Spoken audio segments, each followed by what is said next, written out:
شعبان میاشتا او خلق شب برات نصف شعبان بارکی تپوس کی چې دا شپه کله ده د دې شرعي حیثیت څه دی په دې باندې عبادت کول څنګه دي به هر صورت شب برات او نصف شعبان دا د شعبان د میاشتې چې څوارلسمه ورځي او پنځلسمه شپه دیتا شب برات نصف شعبان وای احادیث مبارکو کې د دې د عبادت ډیر فضیلت راغلی دی او د دې شپې اهمیت هم په احادیث مبارکو کې راغلی دی ډیر احادیث داسې دي چې په هغې کې د دې شپې عبادت فضیلت هغه ثابت دی عبادت پکې ډیر اهمیت لري خو به هر صورت خاص عبادت پکې نشته دی چې په دې طریقه به یې کوي او داسې نفل به کوي لکه بعضې خلق وایي 2 رکاته نفل نیت په وتړي او په اول رکات کې به سوره فاتحه دومره پیري ووایي دومره صورتونه به پکې دومره پیري ووایي نه مخصوص عبادت پکې نشته دی کو هر عبادت پکې کوي خو عبادت پکې وکا ډیره قیمتي شپه ده د مغفرت شپه ده د بخنې شپه ده ډیر فضیلت احادیث مبارکو کې راغلی دی نو عبادت ثابت دی او خاص طریقه د عبادت نشته دی علما وایي انفرادي عبادت پکې غوره دی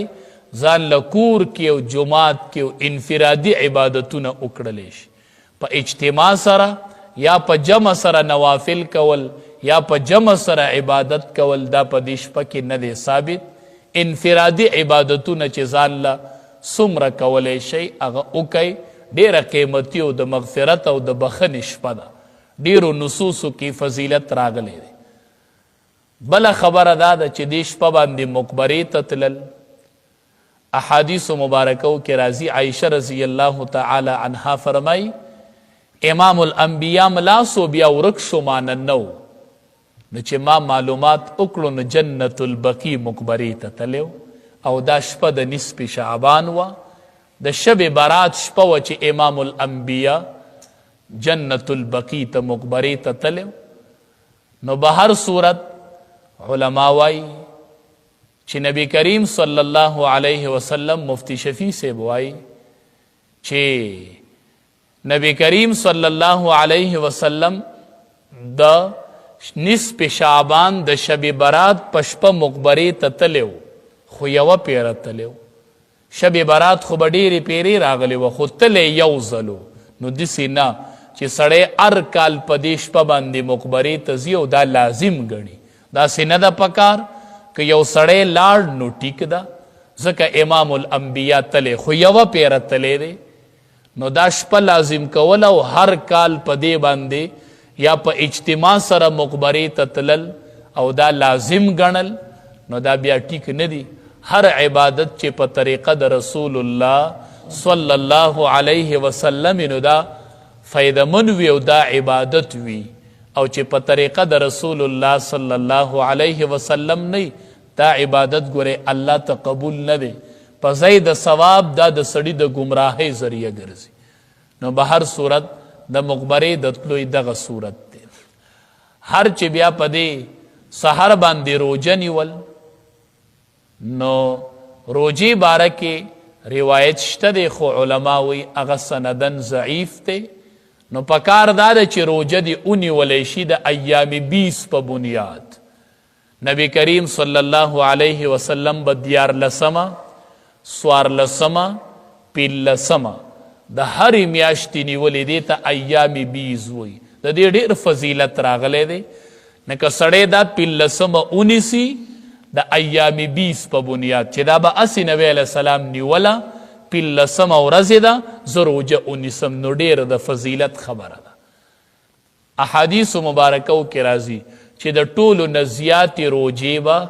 نبی کریم صلی الله علیه وسلم په شعبان کې نیولې ګورئ دا میاشت چې کومه ده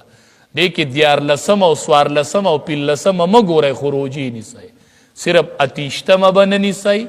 نخیشتمه به نه نیسئ ځکه هغه خو سبا له بله ورځ له روژې نو د دې میاشتې د اتیشتمې روژه او نخیشتمه دا دوه منیسئ د دې نه علاوه کو ټولې چا ونیولې د لوی فضیلت خبره ده که چاله پکې د پنځو توفیق الله ورکو کو د درېوې ورکو که د څلورو ورکو که پنځلسمه نیسي ښه خبره دا ده دې دیارلسمه ونیسي دې څوارلسمه ونیسي دې پنځلسمه ونیسي دا په ایامو بیزو کې راځي نو به هر صورت د فضیلت نه نوځي چې څومره روجې پکې نیولی شئ نو هغه پکې ونیسئ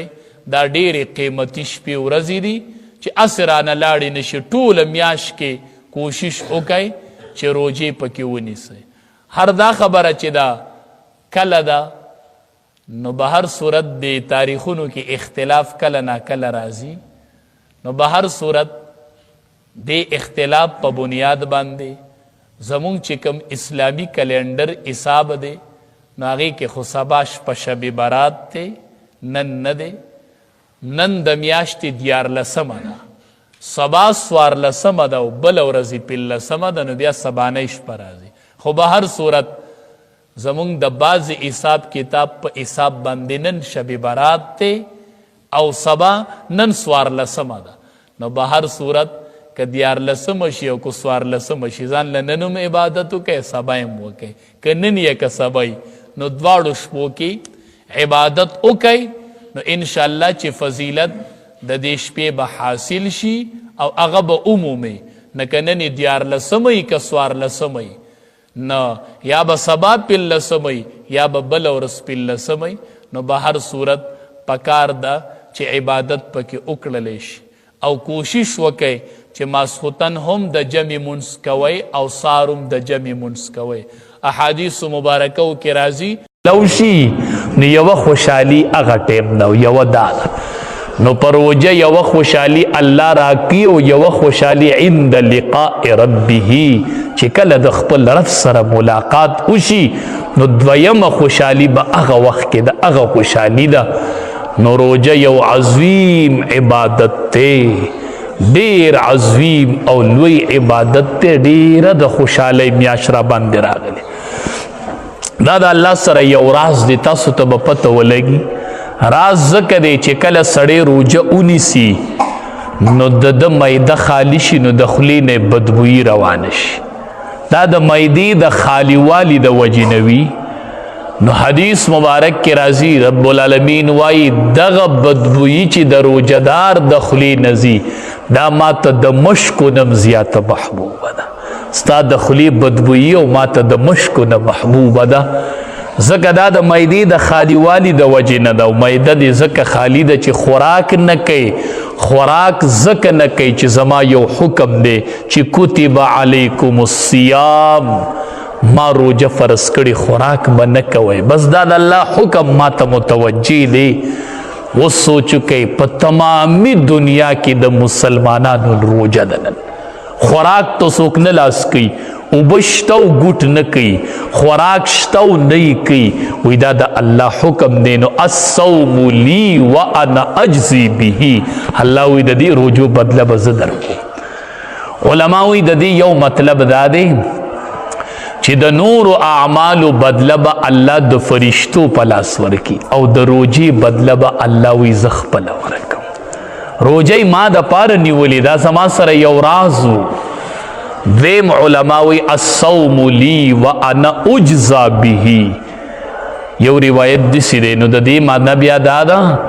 چې روجه ما د پاره ده او د روجې بدله زه یم د روجې بدله زما ذات دی زب خپل ذات در کم د روجې بادله کې نه یې خوشحاله روجتیانو الله وی مال روجه نیسئ وانا اجزا به او د روجې بدله زما ذات دی څه مطلب دا دی چې ته ما د پاره روجه ونیسه او د روجې په بدله کې به درله زه خپل دیدار درکم زه به دیدار درکم کنه ما به اوویني په جنت کې د دې روجې په بدله کې دا معمولی خبره نه ده دا روجه زمونږ ده په دې به د الله زیارت میلو شي چې صرف د خوراک نه روجه ده او د څښاک نه روجه ده په دې روجه خو الله نه میلاوي په دې روجه د الله زیارت نه میلاویږي د الله ملاقات نه میلاویږي چې صرف د خوراک نه روجه ده او د سکاک نه روجه ده. د سترګو روجه نشته دی، ټوله ورځ فیسبوک آن دی، په موبایل بربند تصویران کاته دي، نو د سترګو خو روجه نشته. نو لاړه روجه ډال دی، خو نبی علیہ السلام وی ماته یې نه کوي. ګورې دا ډال دی، په دې د شیطان سره مقابله کیږي، او خیال کوي ماته یې نه کوي. ګورې دا ماتیږي زمونږ نه، دروغې ماتوي، غیبت ماتوي، په دې بیا تر شیطان مقابله نشي کولی. نو د سترګو روجې م لاړلې. اوله خبره دا ده چې زمونږ د سترګو روجه شي د نن نه. بس د نن نه پخوا به زه فیسبوک نه ګورم. دا د فیسبوک میاشت نه ده، دا د قرآن میاشت ده. جبریل امین به راغې په روجه کې د امام الانبیا سره به د قرآن دور کو، د قرآن دور به کو، قرآن به لوستو. نو څنګه دور به کو؟ قرآن خو ولا پوره نازل شوی نه و، نو علماوی چې څومره به نازل شوی هغه به ورسره اړو. یا دا چې نه صلا نازل شوی نو خو ټول قرآن به ورسره دور کو، نو چا کم به نو نازل شوی هغه به بیا الله ییر کو، ځکه به وروستو نازلېدو. خو په روجه کې به ورسره نبی علیه السلام او جبریل امین د قرآن دور کو، قرآن به یې لوستو. نو سترګې په قرآن باندې عادت کو په روجه کې. دا د موبایل نه بالکل واړو، ځوانانو سترګې واړو، دی قرآن ته یې داسې متوجه کو. وایي دا د رمضان میاشت ده چې په دې غړېدلو سترګو قرآن ته ګوري، که تلاوت نم کوي خو چې ورته ګوري الله اجر درکوي. چې روجهدار یو سترګې په قرآن لګي. شیخ زکریا صاحب رحمت الله علیه وایي وی چې کله به د رمضان المبارک میاشت شروع شوله، زمونږ د کور زنانو به هرې زنانه به د کور د کار سره سره 1514 سپارې د قرآن کریم تلاوت کو د ورځې په یوه ورځ کې. ډوډۍ پخوي، 15 پارې د قرآن تلاوت کوي، پېشمني له تیارې کوي، 15 سپارې د قرآن تلاوت کوي. زنانه او څه شولې هغه زنانه څه شولې چې داسې زنانه سړي له روژه ماتې تیاري، چې د ورځې 10 پارې د قرآن تلاوت کړي او ماښام سړي له روژه ماتې تیاري، چې دا زنانه سړي له پېشمنۍ تیاري چې 10 پارې قرآن لوستلی. څه شو هغه کورونه، څه شوې هغه زنانه، موبایل ورک کړل، هر څه د قرآن تلاوت یې ورک ورک. ځوانانو قرآن تلاس کوي، بالکل د موبایل او فیسبوک او یوټیوب نه احتراز وکړي، قرآن تلاس کوي. دا د قرآن میاشت ده، دا د قرآن میاشت ده. نبی علیہ السلام او جبریل امین به ده ورکو د قرآن. ای د قرآن حافظانو یو بل سره د قرآن ده ورکوئ، د قرآن ده ورکوئ، قرآن په مخه یو بل ته اوروئ. وی دا د دور میاشت ده. او جبریل امین به د نبی علیہ السلام سره ډیر ډیر میلاوېدو، چې ډیر ډیر به ورسره میلاوېده، نو د نبی علیہ السلام به ورسره سخاوت هم ډیر سیوا کېده. حدیث مبارک کې راځي وی نبی علیہ السلام به په روژه کې دومره سخي شو، دومره لکه دا تیزه هوا. تیزه هوا څنګه زر خورېږي، څومره خلقو ته نپه ورکوي، داسې به نبی علیہ السلام دا نپه خوره کړله. د مال او د علم په دواړو کې به یې داسې سخاوت وکړو. د روژې میاشت د سخاوت میاشت ده، دا د قرآن میاشت ده، دا د غریبانانو د تپوس میاشت ده. دې کې سخاوت سیوا کوي، دې کې د قرآن تلاوت سیوا کوي، دې کې به قرآن لولو ځوانانو ښکلې ټوپۍ په سر کې او قرآنونو ته لاس کوي، چې مونځ کېږي کښېنئ قرآن ته. که ډیر نشئ کولی نو یوه عشره کې خو یو ختم وکئ. اولو لسو کې یو د قرآن ختم، منځنو لسو کې یو د قرآن ختم، اخیره عشره کې یو د قرآن ختم. نو چې د اختر په ورځ الله بدلی ورکوي، یوم الجائزه د انعام ورځ را روانه ده، هغه د اختر ورځ ده. نو یا الله ته به نن انعامات تقسیموي، نو یا الله ما 3 پیری قرآن ختم کړی و، یوه پیره ته راوکي او 3 پیری داسې. یا الله زه نن په تمه یم نو چې الله تعالی د قرآن د ختم اجر درکوي، چې څومره اجر به. نو مونږ وایو اسانه روژه ده. څنګه اسانه ده؟ مړه وایي سحر ودشم جو ماسپښین مانځله راپاسم، او چې ماسپښین ګرځم را ګرځم جو ماښام اذان شوي، ډېره ریلیکس مې روژه تېره کړله وي. بس صحیح ده د اختر په سار پته مه اوسه، ته به د خوب اجر میلاویږي. د اختر په ورځ بدلې به الله ورکوي، نو ته به د خوب اجر غواړي، ته به د خوب اجر غواړي. دا د ځان ستړي کولو میاشت ده، ځان ستړی کوي، ستړی. دا څه خبره ده ماسپښینه پورې ودی مروجه ډېره ریلیکس تېره شوله، ریلیکس تېره نه شوله، د الله د رحمت نه محرومه شوې، محرومه. حدیث مبارک کې راځي بختور صحابه، نبی علیہ السلام صحابه ته وی د جنت مختلفی دروازې دي کنه. یو د صدقې دروازه ده، نو چې چا صدقې ډېرې ورکړي به په هغې داخلیږي. یو پکې د روجهدارو ده، یو پکې د منځ کوونکو دغه دروازه ده، چا چې نفلي منځونه ډېر کړي هغه به په هغې باندې داخلیږي. او یو پکې د روجهدارو دروازه ده، وی باب الریان ورته وایي، ریان د هغې دروازې نوم دی. وی په دې به صرف روجهدار داخلیږي، صرف روجهدار به ننوځي چې اومې د رمضان روجې نیولي، اومې ورسره نور نفلي روجې نیولي، هغه روجهدار به په هغې داخلیږي. ابوبکر صدیق رضی الله تعالی عنه ورته فرمایي د الله حبیبه دا خو ټول د خیر دی، که پاره دروازه څوک داخل شو خو داسې کس په پکې چې هغه ته به دا ټولې دروازې دعوت ورکوي. لکه صدقې والا ته به د صدقې دروازه اواز کوي، مانځه والا ته به د مونځ کوي. وی د الله حبیبه داسې به پکې چې هره دروازه به ورته اواز کوي، داسې کس په پکې چې هره دروازه به یې رابلي. نبی علیہ السلام ورته وایي وارجو ان تکون منهم، زما امید دی چې هغه به تی، زما امید دی چې هغه تی. صرف ابوبکر صدیق رضی الله تعالی عنه وارجو ان تکون منهم، زه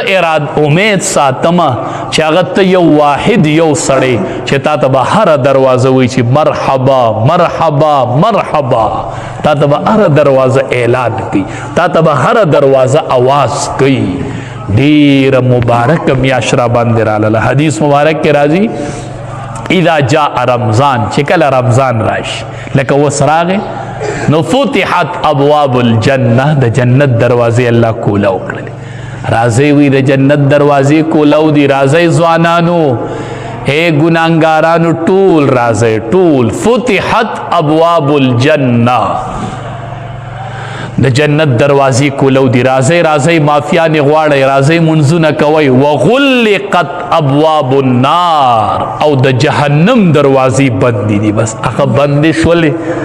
څومره د رحمت میاشت راغله، څومره د روغې او د صلح میاشت راغله. ای ځوانانو دا د جوړې میاشت راغله، دا د صلح میاشت راغله،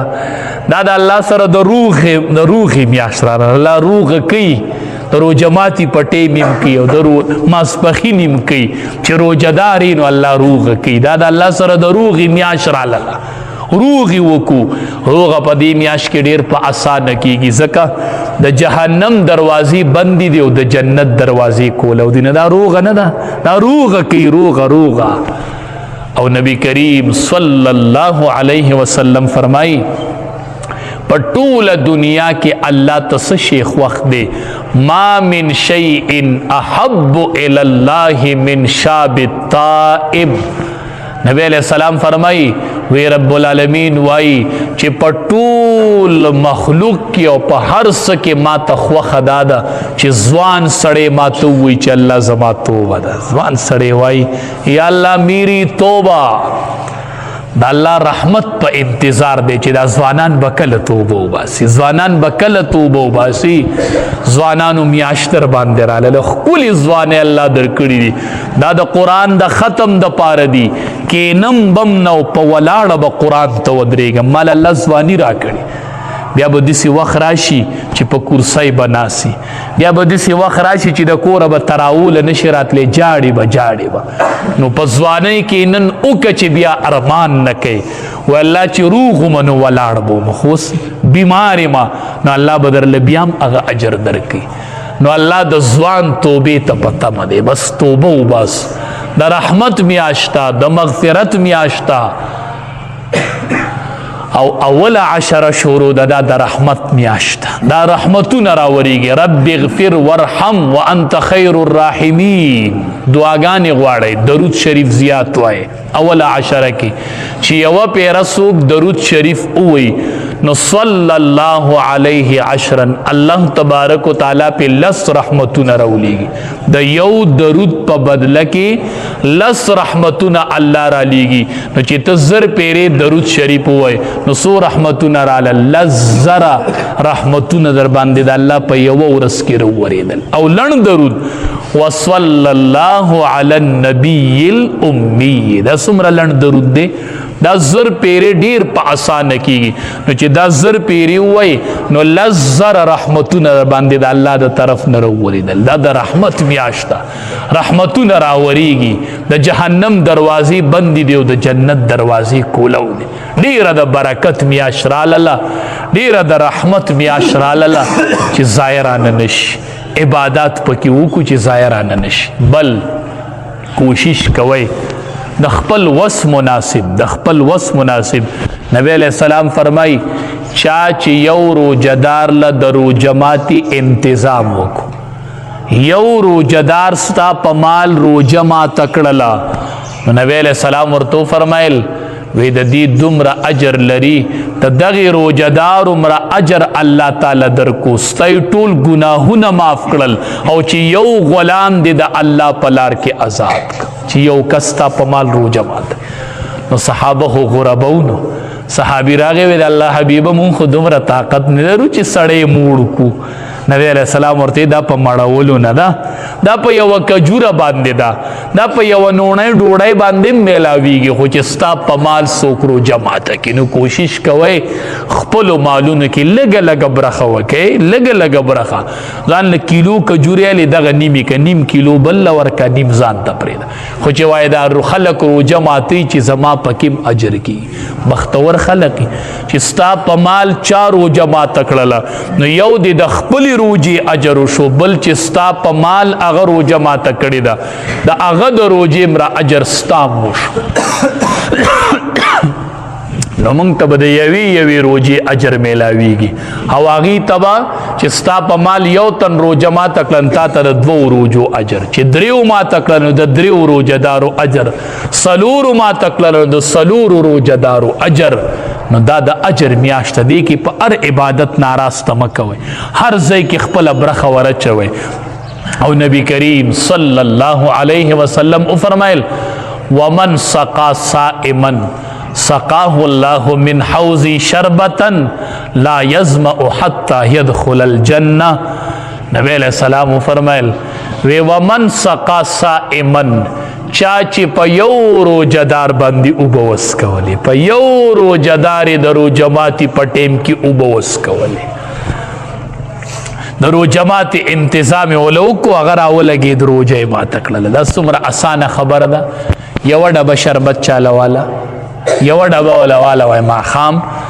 دا الله د رضا د پاره چې روزه ماته په دې ماته و دا ما د ثواب په نیت اغستو نور می وس کیږي نه دا یو ډبه می د وسو جدا می واغستل خو مهرباني وکړه زما په دې روزه ماته وکنه نو ومن سقا صائما نبی علیہ السلام فرمایي چا چې په یو روزدار باندې اوبه اسکولې د روزه ماتي په ټیم کې سقاه الله من حوض شربتا لا يظمأ حتى يدخل الجنه الله په دې سړی باندې زما د حوض نه یو ګوټ اسکي یو ګوټ ناسته چې په روزدار باندې ګوټ اسکي دې بدله کې به الله د نبی علیہ السلام د حوض نه یو ګوټ تعالی درکړي د دې ګوټ په بدله کې به د حوض ګوټ میلاویږي او الله به ورله زما د حوض نه ګوټ ورکي او داسې ګوټ به لا يظمأ حتى يدخل الجنه چې میدان محشر کې هغه ګوټ اوس کی نو چې د سو پورې جنت ته نه تللی بیا به پې تنده نه راځي په میدان محشر کې بیا پې تنده شته نه چې زما د حوض نه ورله یو ګوټ ورکي د میدان محشر څومره سخته تنده څومره سخت حالت به څومره سخته تنده به په هغې کې به ورله الله زما د حوض نه یو ګوټ ورکي چې سو پورې جنت ته نه دی تللی په ده به بیا تنده نه راځي. نو دا ګوټ د روجماتي په ټیم کې چاله د ګوټ ورکولو په بدله کې دی. هی د یوه ورځ ووتله که نصیب کیجو نخیش ورځې باقي پاتې دي، نخیش ورځې دي باز چې دا روجه ختم شي دا دغه به ختم شي، دا برکات او دا رحمتونه او دا اثرات په ختم شي. دا لږې ورځې دي. ځکه نن خبرومه چې یوم الجائزه را روانه ده د اختر په ورځ بدلی به تقسیمیږي. بیا به وایي مولي صاحب نو خبر دا اول نه نو، مونږ خو ټوله میاشت په موبایل کې تېره کړه، مونږ خو ټوله میاشت په خوب کې تېره کړه، مولي صاحب نو خبر. ځکه نن خبرو چې اولې ورځې دي ونخلی د قرآن دومره تلاوت وکړئ چې دا ملک در باندې وګرځي. بس لولی قرآن په مخه د قرآن ختمونه کوئ، جماعت ته راځئ. تراوح ختم هم بیګا شروع شوی دی. بیګا مونږ یوه سپاره په دې بنیاد وي که مونږ وی چاته پته نه نو چې کم ځایم ختم شروع ناراسته مه کوئ، لنډې تراویړو تصور مه کوئ چې یو ختم وکئ بل ځای اوږدې وینئ هلته ورځئ. دا په شمار ورځې دي، په شمار 29-30 ورځې دي چې لنډې تراویح پکې اډونه کوي د بی اوږدې ګورئ. جماعت کې ختم وشي نه میلاویږي حافظ قرآن په بیټک کې ودروه، خو وایي لنډې راله خوند نه راکوي، ماله به الله بدله راکوي د اختر په ورځ. نو چې ټولې تراویح مې اوږدې کړي چې الله یې راله اجر راکړي. نو دا د لوټ مار میاشت ده. حدیث مبارک کې راځي چې د رمضان میاشت شي د الله ر طرف نه آواز وشي وایي سیالي کوونکي را مخامخ شئ، میدان ته شئ، د عبادت سیالی کون کی را میدان ته شئ، دا د سیالی میاشت را میدان ته شئ، میدان ته شئ، دا د عبادت د سیالی میاشت. الله دې مونږ ټولو له د صحیح عبادت توفیق راکړي او الله دې زمونږ د ټولو دا روجې خپل دربار الهي کې قبول کړي. څومره کوشش ترنه کېدلی شي وږو له ډوډۍ ورکوئ او بربندو له جامې ورکوئ، د قرآن تلاوت کوئ. دا درې صفته په رمضان کې ډېر خوند کوي که نه. دا په عثمان رضی الله تعالی عنه کې دا درې صفاتو دا په رمضان کې ډېره مزه کوي که نه. بربندو له کپړې ورکول، وږو له ډوډۍ ورکول او د قرآن کریم تلاوت کول. قرآن ځان سره ګرځوئ، یې ځان سره یې ګرځوئ په مخه چې موقع میلاویږي قرآن قرآن قرآن. وږې اینه ډوډۍ ورکوه، بربند اینې هو کپړې والا. زه اختر له دوه جوړې لم، یوه ستا شوه یو به زما شي. نو دا عثماني صفات دي.